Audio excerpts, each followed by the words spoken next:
Hi guys, nice to see you again. Today on my channel we're going to be doing a review on a psychology report. I know that sounds a little bit boring, but psychology is really trendy nowadays, so I thought, well, why not indulge my followers on the trends, right? So I'm doing this review on the Imitation of Film-Mediated Aggressive Models, which was performed by Albert Bandura, Dorothy Ross, and Sheila Ross. It's a little bit old. It was first published in 1961, but as you guys know, vintage is cool. So I'm going to give you a little bit of background on this. It started whenever James Dean's Rebel Without a Cause came in, and a boy was seriously injured when he and his friends tried to reenact a switchblade knife scene. So, Albert Bandura, being the psychologist of the century, was like, what if we test this? So he did. He and his associates set out to see if models would affect behavior on children and exactly to what extent. So when I first opened up this, I was a little bit disappointed. It's kind of a boring looking segment, you know. But published in 1961, what can you expect? You can't judge a book by its cover, after all. So I delved a little bit more into it, and I read a little bit about the hypothesis, which is very vague in my opinion, but Albert Bandura and his associates hypothesized that subjects who showed less aggression anxiety would be less likely to show aggression than those with high aggression anxiety. What exactly is aggression anxiety? I found myself asking that a lot throughout the paper. I did a little bit of research because I want to make sure you guys are well informed on these trendy topics. And I've come to the conclusion that aggression anxiety is the likeliness of a subject to try to stop or prevent aggression when they're provoked.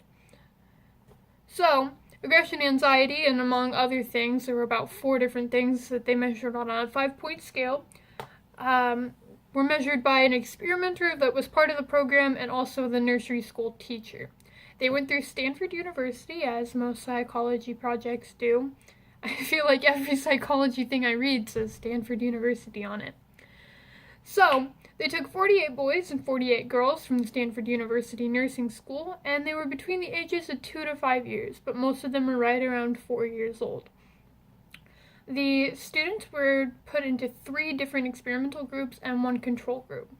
So with the experimental groups, we had a real-life model, a film model, and a cartoon model. And then the control group had no exposure to any aggression models whatsoever. In the real-life model scenario, the toddler was brought to a playroom and seated at a table where they could color or play with potato prints. I'm not really sure what potato prints are. We don't have that in the 21st century. We have, Netflix. But they were given non-aggressive toys, so to speak, and then the model was brought into the same room to join in on the game, according to the experimenter. The model was encouraged to play with a Tinker toy set, a mallet, and an inflated Bobo doll. What exactly is a Bobo doll, you ask? Well, it's about a 5-foot-tall inflatable bowling pin-like figure with a clown painted on it. Sounds terrifying, but I guess back in the day it was all the rage, right? So this model has the Bobo doll, and for a minute he's just playing around with the Tinker toy set, like I guess he's supposed to. And then he gets a little bit distracted by the Bobo doll, and he thinks, well, what if I beat this up, I guess. So he starts beating up on the Bobo doll, punching it and sitting on it, and yelling aggressive phrases. And all while the kid is over in the other corner, peacefully coloring and taking in the scenario.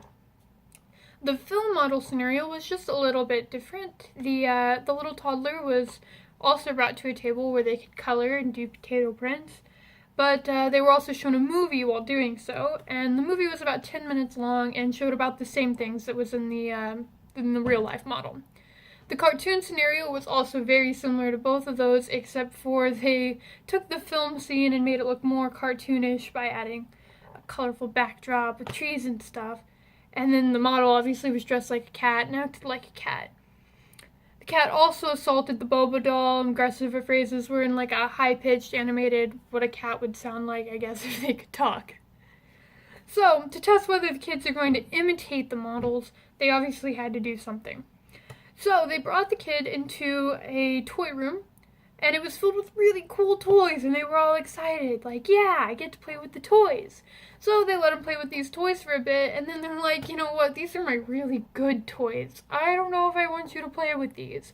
Which kind of irritated the kid, I would imagine. That was the point. They wanted to get a little bit of frustration because they're more likely to imitate aggression when they're frustrated, and they wanted to know exactly how likely they were. So then they were like, I don't want you to play with my toys, and they brought him to a different room, and they were like, well, you can play with any of these toys. So again, the room included aggressive and non-aggressive toys. The aggressive ones being like toy guns, the mallet, the Bobo doll, that sort of thing. And the non-aggressive toys being dolls and colors and stuff like that. So they let them be in the room for about 20 minutes, and they were observed through a one-way mirror to see exactly how they would act and if they would imitate what they had previously seen. The results were conveniently put in a table that showed the mean aggression scores for the experimental and control groups, as well as the subgroups. The subgroups were not as easy to explain, but basically they organized the children by gender and also the gender of the model that they were watching to see whether or not that would affect them if they were more likely to imitate people of the same sex. There were 5 response categories that they organized, like how the children actually responded while they were in the observation room, and this included total aggression, imitative aggression, mallet aggression, non-imitative aggression, and aggressive gunplay. The results overall showed that the subjects that were exposed to aggressive were nearly twice more likely to act aggressively than those in the control group. It also showed that boys overall were more aggressive than girls, which I thought was interesting.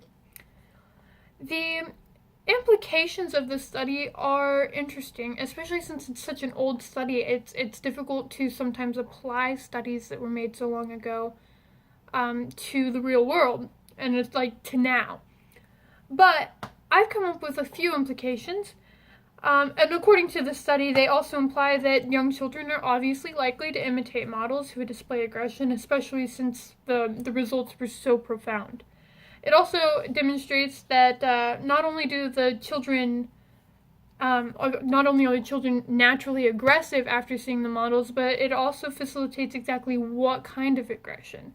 And that they engaged in specific types, is that they almost exactly imitated the punching and the sitting and the aggressive phrases that they saw from the models. However, it also discusses that children are not inherently violent, and the reaction could be due to other influences as well, such as how the parents handle the aggression imitation in the home. There were some pros of this study, such as how it could be used for the general public. My first idea was that it could be used for to provide better criteria for the film rating system, whether it's rated R or G or PG-13. Discouraging children from seeing movies that are supposedly inappropriate could lead to less acts of violence and later on in life, especially, as they wouldn't have those models to imitate as a young age. Furthermore, the study could probably be used in the psychology of parenting, as in maybe don't argue in front of your kids, because even that real life model has an effect on how they act, and it can rub off on the child. I saw some cons in this study. I'm not really sure if I think it should be repeated, definitely. How exactly do we define aggressive, and how do we know if it's genuinely aggressive or just pretend?